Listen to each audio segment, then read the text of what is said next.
Church ఉంటే ఒక చర్చికి అన్ని కులాలకు సంబంధించినటువంటి వ్యక్తులు వెళ్ళి ఆరాధిస్తుంటే ప్రార్థిస్తుంటే కేవలం ఒక ఎస్సీలు మాత్రమే చర్చికి వెళ్ళి ఆరాధిస్తే ఎస్సీలుగా పరిగణలోకి రారు అని చెప్పి ఒక సుప్రీంకోర్టు తీర్పు ఇవ్వటం అంటే క్రైస్తవులలో అనైక్యతను సృష్టించడం అనేది ఒక అర్థం చేసుకోవాల్సింది విజ్ఞప్తి చేస్తా ఉన్నాం. దయచేసి క్రైస్తవ పెద్దలారా మీకు ఒకటే విషయం చెప్తా ఉన్నాం. సుప్రీంకోర్టు తీర్పు మొదలుకొని ఈ రోజు వరకు ఒక ప్రధానమైనటువంటి 3 ప్రెస్ మీట్ల ద్వారానే భారతదేశ వ్యాప్తంగా ఒక చర్చని సృష్టించినటువంటి వ్యక్తి మన శ్రీ మందాకృష్ణ మన దగ్గర అనే విషయాన్ని మీరు అర్థం చేసుకోవాల్సి ఉంటుంది.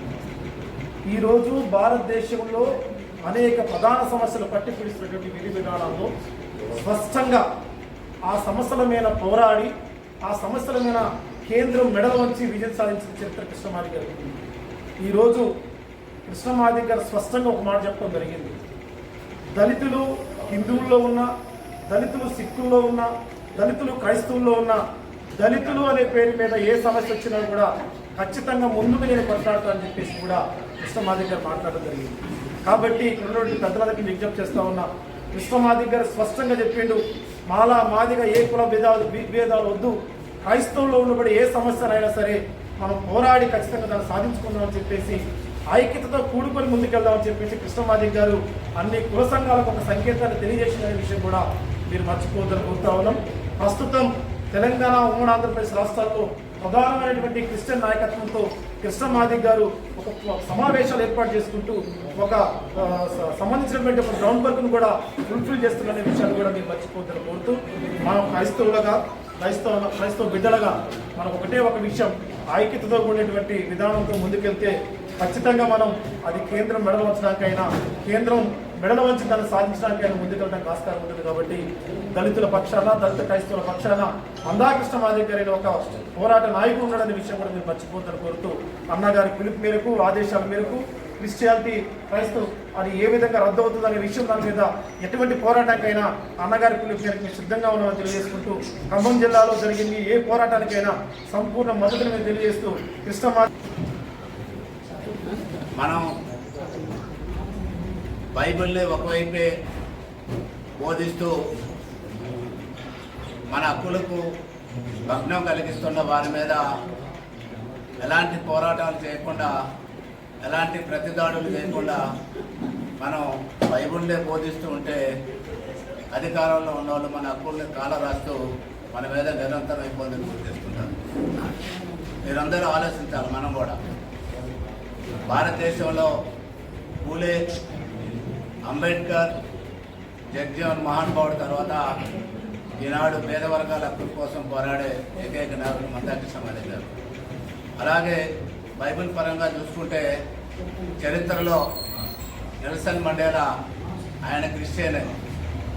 ఆయన 30 సంవత్సరాలు జైల్లో ఉండి దక్షిణాఫ్రికా ప్రజల జీవితాల్లో విముక్తి తీసుకొచ్చి ఎదిగిన నాయకుడు ఆయన క్రిస్టియన్. ఆయన మనం ఆదర్శవంతంగా తీసుకోవాలి. అమెరికాలో నల్ల జాతీయులైన లోథర్ మార్టిన్ ఒక చేతితో బైబిల్ బట్టి ఒక చేతితో ప్రజలందరినీ సమీకరించి నల్ల జాతీయుల హక్కులు కాపాడిన మహానీయుడు కూడా క్రిస్టియన్.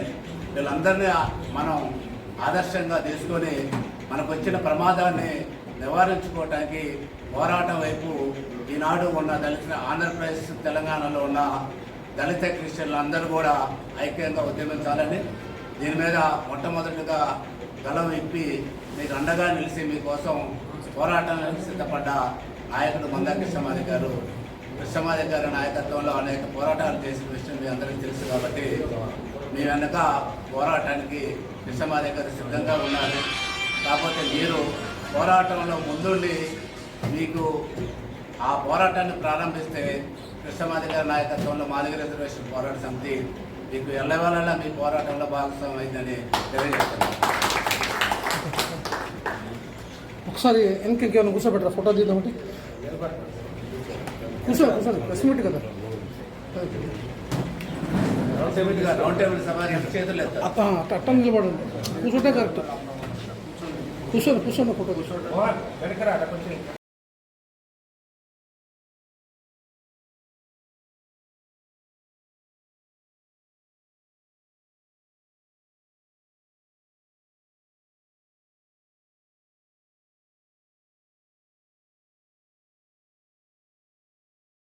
దాన్ని తీసివేసి మరి మీరు క్రైస్తవులుగా మీరుంటే ఎస్సీలుగా మీరు పనికిరారు అని చెప్పేసి ఈ విధంగా వాళ్ళు చేయటం నిజంగా అది చాలా దుర్మార్గతకి నిదర్శనం.